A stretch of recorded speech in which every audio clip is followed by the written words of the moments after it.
আলহামদুলিল্লাহ নাহমাদুহু ওয়া নাস্তাঈনুহু ওয়া নাস্তাগফিরুহু ওয়া নু'মিনু বিহি ওয়া নাতাওয়াক্কালু আলাইহি ওয়া নাউযু বিল্লাহি মিন শুরুরি আনফুসিনা ওয়া মিন সাইয়্যাতি আ'মালিনা মান ইয়াহদিহিল্লাহু ফালা মুদিল্লা লাহু ওয়া মান ইউদ্লিল ফালা হাদিয়া লাহু ওয়া নাশহাদু আন লা ইলাহা ইল্লাল্লাহু ওয়া নাশহাদু আন্না মুহাম্মাদান আবদুহু ওয়া রাসূলুহু আম্মা বা'দ আউযু বিল্লাহি মিনাশ শাইতানির রাজীম বিসমিল্লাহির রহমানির রহিম। হযরত আলী রাদিয়াল্লাহু আনহু কালা রাসূলুল্লাহ সাল্লাল্লাহু আলাইহি ওয়াসাল্লাম মাজালিসুল ইলমি হিয়া রাদাতুম মিন রিয়াজিল জান্নাহ। সম্মানিত দর্শক মণ্ডলী, সবাইকে আমার সালাম। আসসালামু আলাইকুম ওয়া রাহমাতুল্লাহি ওয়া বারাকাতুহু। সম্মানিত উপস্থিতি, আমি বক্তব্যের শুরুতে একটি হাদিস পাঠ করেছি। হাদিসটি হলো মাজালিসুল ইলমি হিয়া রাদাতুম মিন রিয়াজিল জান্নাহ। এই হাদিসটিতে বলা হয়েছে যে জায়গাটিতে কোরআন এবং হাদিস সম্পর্কে আলোচনা করা হবে সেই জায়গাটি জান্নাতের টুকরায় পরিণত হয়ে যাবে। অর্থাৎ আপনি যদি সেই জায়গাটিতে কিছুক্ষণ বসেন এবং সেখানে বলা কথাগুলো মনোযোগ সহকারে শোনেন, তাহলে আপনার প্রতিটি শ্বাস প্রশ্বাসের সাথে আপনার আমলনামায় সওয়াব লেখা হতে থাকবে। এমনও হতে পারে আপনি যতক্ষণ সেই জায়গাটিতে বসবেন সেই সময়টির মধ্যে আপনার সমস্ত পাপ মোচন হয়ে যাবে আর আপনার সওয়াবের পালা ভারী হতে থাকবে। কারণ কিছু কিছু সওয়াব আছে যে সওয়াবগুলোর বিনিময়ে পাপ মোচন হয়ে যায়। হাদিসে আছে ইলা আখিল আয়াত লা ইলাহা ইল্লাল্লাহ ইয়াদখুলুল জান্নাতা, যার শেষ কথা হবে লা ইলাহা ইল্লাল্লাহ সে জান্নাতে যাবে।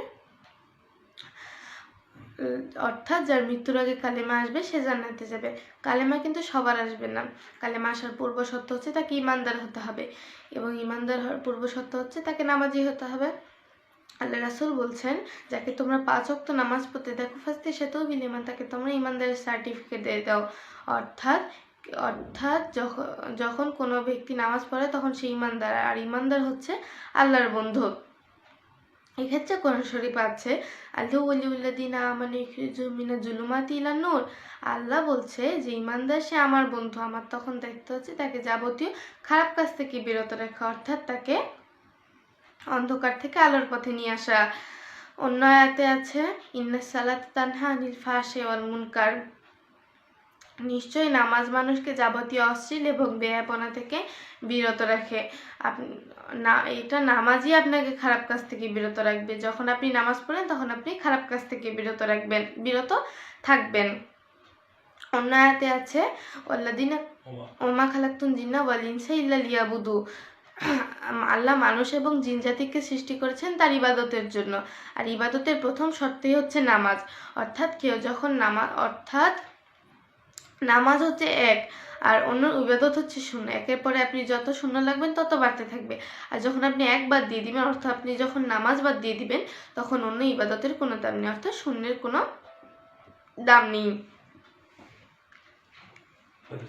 হাদিসে আছে রাসূলের কাছে এক সাহাবী এসে বললেন, হে আল্লাহ রাসূল, 5 ওয়াক্ত নামাজের উদাহরণ কি? আল্লাহ রাসূল বললেন, তোমার বাড়ির সামনে যদি কোনো পানি নহর থাকে, সেখানে যদি তুমি 5 বার গোসল করো, তাহলে কি তোমার শরীরে কোনো ময়লা থাকবে? সাহাবী বললেন, না। আল্লাহ রাসূল বললেন, 5 ওয়াক্ত নামাজের উদাহরণ এমনই, তুমি যদি 5 ওয়াক্ত নামাজ পড়ো তাহলে তোমার আমলনামায় কোনো পাপ থাকবে না। অর্থাৎ ফজর থেকে জহর পর্যন্ত যে সময়টা থাকে সেই সময়টিতে তুমি যতগুলো পাপ করছো, জহরে ওযু করার সাথে সাথে সেই পাপগুলো মোচন হয়ে যাবে। জহর থেকে আসর পর্যন্ত যে সময়টা থাকে সেই সময়টিতে তুমি যতগুলো পাপ করছো, আসরে ওযু করার সাথে সাথে সেই পাপগুলো মোচন হয়ে যাবে। আসর থেকে মাগরিব পর্যন্ত যে সময়টা থাকে সেই সময়টিতে তুমি যতগুলো পাপ করছো, আসরে ওযু করার সাথে সাথে সেই পাপগুলো মোচন হয়ে যাবে। আসর থেকে মাগরিব পর্যন্ত যে সময়টা থাকে সেই সময়টিতে তুমি যতগুলো পাপ করছো, মাগরিবের ওযু করার সাথে সাথে সেই পাপগুলো মোচন হয়ে যাবে। মাগরিব থেকে এশা পর্যন্ত যে সময়টা থাকে সেই সময়টিতে তুমি যতগুলো পাপ করছো, এশার ওযু করার সাথে সাথে সেই পাপগুলো মোচন হয়ে যাবে। অর্থাৎ কেউ যখন নামাজ ওযু করে তখন ফেরেশতারা তার পাপগুলোকে তার মাথার উপরে ধরে থাকে, রুমালে করে মাথার উপরে ধরে থাকে। যখন তার ওযু করা শেষ হয়, ফেরেশতারা আল্লাহকে বলে, আল্লাহ, তোমার এই বান্দা তো ওযু করলো, এখন আমরা নামাজের উদ্দেশ্যে ওযু করলো, এখন আমরা এই পাপগুলো কি করব? আল্লাহ তখন বললেন, দেখো আমার বান্দা কি করে। যখন সেই বান্দা নামাজ পড়া শেষ করে তখন ফেরেশতারা আল্লাহকে বলে, আল্লাহ, তোমার বান্দা তো নামাজ পড়া শেষ করলো, এখন আমরা এই পাপগুলো কি করব? আল্লাহ তখন বললেন, এই পাপগুলোকে তোমরা সাগরে ফেলে দাও। এভাবেই 5 ওয়াক্ত নামাজের বিনিময়ে মানুষ নিষ্পাপ হয়ে যায়। অর্থাৎ অর্থাৎ সারাদিন নামাজের ফলে তো আপনি নিষ্পাপ হয়ে গেলেন। আপনি যখন রাত্রেবেলা ঘুমাবেন আপনি নিষ্পাপ হয়ে ঘুমাবেন, অর্থাৎ সেই রাতে যদি আপনার মৃত্যু হয় আপনি জান্নাতি। পক্ষান্তরে হাদিসে আছে মান তারাকা সালাতান মুতাআম্মিদান ফাকাত কাফারা, যে ইচ্ছাকৃতভাবে এক ওয়াক্ত নামাজ ছেড়ে দিয়েও সে কাফের হয়ে গেল। অন্য হাদিসে আছে বাইনাল আরদু বাইনাল কুফরু তারকুস সালাত, আল্লাহর বান্দা মুমিন আল্লাহর বান্দা কাফের, দুজনের মধ্যে পার্থক্য হলো মুমিন নামাজ পড়ে কাফের নামাজ পড়ে না। অর্থাৎ যখন আপনি যখন নামাজ পড়লেন না তখন আপনি কাফের, আর কাফের হচ্ছে আল্লাহর শয়তানের বন্ধু। এক্ষেত্রে কোরআন শরীফ আছে ওয়াল্লাযিনা কাফারু আউলিয়াহুমুত তাগুত ইখরিজুহুম মিনান নূরি ইলা যুলুমাত, শয়তান বলছে যে কাফের সে আমার বন্ধু, আমার তখন দায়িত্ব হচ্ছে তাকে যাবতীয় ভালো কাজ থেকে বিরত রাখা, অর্থাৎ তাকে আলোর পথ থেকে অন্ধকারে নিয়ে আসা। কাফের, মুনাফিক, মুশরিক এই 3 শ্রেণীর মানুষ বিনা হিসাবে জাহান্নামে যাবে। এরা শুধু বিনা হিসাবে জাহান্নামেই যাবে না, ফিনারে জাহান্নামা খালিদিনা ফিহা আবাদা, এরা জাহান্নামে চিরস্থায়ী হবে। আর এরা জাহান্নামে সর্বনিম্ন স্তরে অবস্থান করবে। সর্বনিম্ন স্তরে আছে হাবিয়া দোজক, এরা হাবিয়া দোজকের অধিবাসী হবে। অর্থাৎ পৃথিবীতে যখন আমরা কোনো 7 তলা বিল্ডিংয়ে উঠতে যাই, নিচের যে 6 তালা আছে সেই 6 তালা স্বাদ গ্রহণ করে আমাদেরকে উপরে যেতে হয়। আর জাহান্নাম হচ্ছে সরজমিন থেকে নিচে, অর্থাৎ গভীরে, মাটি থেকে আর নিচে। অর্থাৎ যখন আমরা সর্বনিম্ন জাহান্নামে যাব তখন উপরে যে 6টা জাহান্নাম আছে সেই 6টা জাহান্নামের স্বাদ গ্রহণ করে আমাদেরকে নিচে যেতে হবে। শয়তান আপনাকে বিপথে নিয়ে যাবে, এটা স্বাভাবিক। শয়তান আপনাকে বিপথে নিয়ে যাবে না, এটা অস্বাভাবিক। কারণ শয়তান তার নিজের শক্তি আল্লাহর কাছে চেয়ে নিছে এবং আল্লাহ দিছেও। এই ক্ষেত্রে আল্লাহ বলছে, কোরআন শরীফে আছে আলাম আহাদ ইলাইকুম ইয়া বানি আদম আল্লাহ তা'বুদু শাইতান ইন্নাহু লাকুম আদুব্বুম মুবিন। আল্লাহ বলছে যে হে আদম সন্তানেরা, আমি কি তোমাদেরকে বলিনি তোমরা শয়তানের পদাঙ্ক অনুসরণ করো না, কারণ শয়তান তোমাদের প্রকাশ্য শত্রু। অর্থাৎ শয়তানের অসীম শক্তি, এই শক্তি কিন্তু তার আগে ছিল না, সে আল্লাহর কাছে চেয়ে নিছে। এক্ষেত্রে কোরআন শরীফ আছে ওয়াইজ কালা রাব্বুকা লিল মালাইকাতি ইন্নী জাইলুন ফিল আরদি খলিফা কালু ওয়াতাজালু ফিহা মান ইউফসিদু ওয়া ইসফিকু দিমা ওয়া নাহনু নুসাব্বিহু বিহামদিকা ওয়া নুকদ্দিসু লাক কালা ইন্নী আ'লামু মা লা তা'লামুন। আল্লাহ যখন ফেরেশতাদেরকে ডেকে বলে হে ফেরেশতারা, আমি পৃথিবীতে মানুষ সৃষ্টি করতে চাই, আমি পৃথিবীতে প্রতিনিধি সৃষ্টি করতে চাই।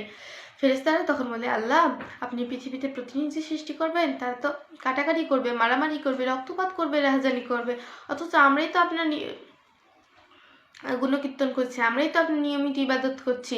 আল্লাহ তখন বললেন কালা ইন্নী আ'লামু মা লা তা'লামুন, নিশ্চয়ই আমি যাহা জানি তোমরা তাহা জানো না। আল্লাহ তখন ফেরেশতাদেরকে পৃথিবীর বিভিন্ন স্থান থেকে মাটি আনতে বললেন। ফেরেশতারা পৃথিবীর বিভিন্ন স্থান থেকে মাটি নিয়ে আসলো। আনার পরে আদমকে সৃষ্টি করা হলো। আদমকে সৃষ্টি করার পরে তাকে রূহ দেওয়া হলো। রূহ দেওয়ার পরে আল্লাহ আদমকে কিছু জিনিসের নাম শিখাই দিলেন। যে জিনিসগুলোর নাম আদমকে শিখাই দিলেন সেই জিনিসগুলোর নাম ফেরেশতাদেরকে বলতে বলেন। ফেরেশতারা বলতে পারলো না। আদমকে জিজ্ঞাসা করলো, আদম বলে দিল। তখন আল্লাহ ফেরেশতাদেরকে বললো উসজুদু লি আদমা, তোমরা আদমকে সেজদা করো। ফাসাদাদু, সবাই সেজদা করলো, ইল্লা ইবলিস, ইবলিস ব্যতীত। আল্লাহ তখন ইবলিসকে জিজ্ঞাসা করলো, ইবলিস তুমি সেজদা করলে না কেন? ইবলিস বলল, আমি আগুনের তৈরি, আদম মাটির তৈরি। আগুন হচ্ছে ঊর্ধ্বমুখী, মাটি হচ্ছে নিম্নমুখী। ঊর্ধ্বমুখী কোনো জিনিস কোনো নিম্নমুখী সেজদা করতে পারে না, এটা মোস্ট আনসাইন্টিফিক, এটা অযৌক্তিক। আল্লাহ তখন ইবলিসকে বলে, ইবলিস তুমি আমার অর্ডারকে ফলো করলে না, তুমি এখন থেকে বিতাড়িত শয়তান, তোমার সমস্ত ইবাদত আমি পণ্ড করে দিলাম। শয়তানি তো তখন চেহারা পাল্টে গেল, তার রং পাল্টে গেল। সে তখন আল্লাহকে বলে, আল্লাহ আমি যে তোমার এত ইবাদত করলাম, এর বিনিময়ে তুমি আমাকে কিচ্ছু দেবে না? আল্লাহ বলল যে তুই চাস কি? শয়তান বলল আমার 3 দফা দাবি। আল্লাহ বলল কি কি? শয়তান বলল যে আদম সন্তানেরা কতদিন পর্যন্ত বাঁচবে? আল্লাহ বলল কিয়ামত পর্যন্ত।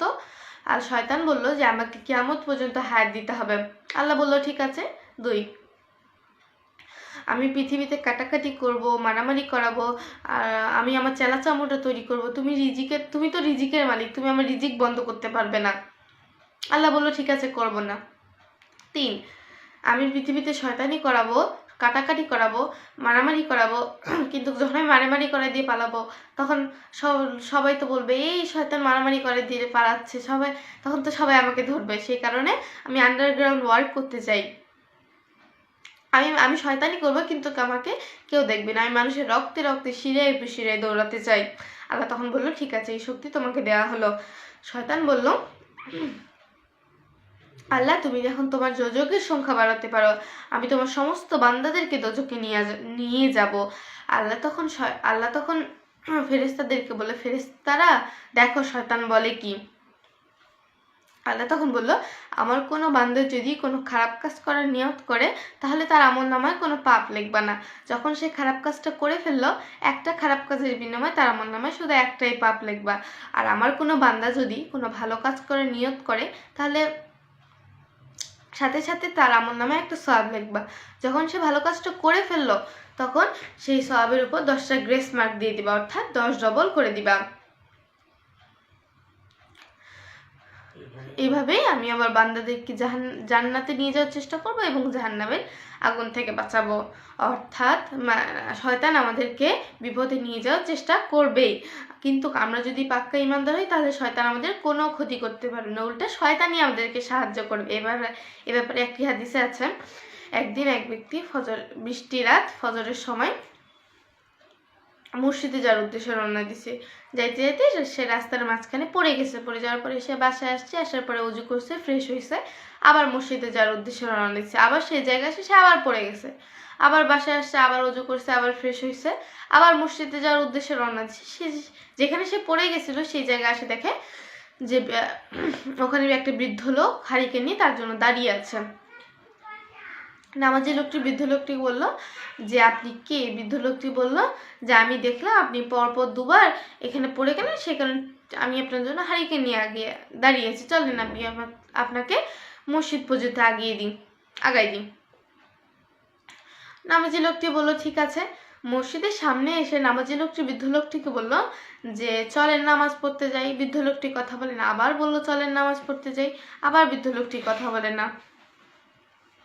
তৃতীয়বার নামাজি লোকটি বৃদ্ধ লোকটি বলতেছে আপনি আমাকে মসজিদ পর্যন্ত আগায় দিলেন না, আপনি মসজিদে যেতে যাচ্ছেন না, আপনি নামাজ পড়তে চাচ্ছেন না, আপনি কে?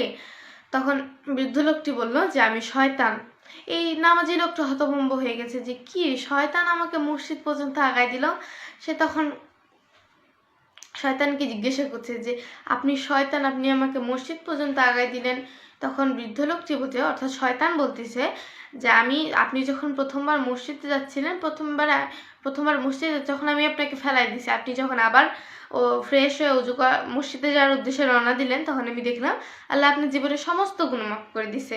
দ্বিতীয়বার আমি আপনাকে আবার ফেলে দিলাম, আপনি যখন আবার উজু করলেন, আবার ফ্রেশ হয়ে মসজিদে যাওয়ার উদ্দেশ্যে রওনা দিলেন, তখন আমি দেখলাম আল্লাহ আপনার পরিবারের সবার গুণ মাফ করে দিছে।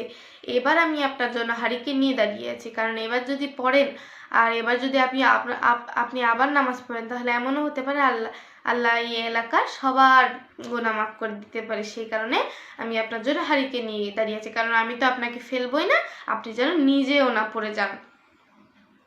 এই ঘটনা থেকে এই বোঝা গেল যে শয়তান আমাদের কোনো ক্ষতি করতে পারবে না যদি আমরা পাক্কা ইমানদার হই।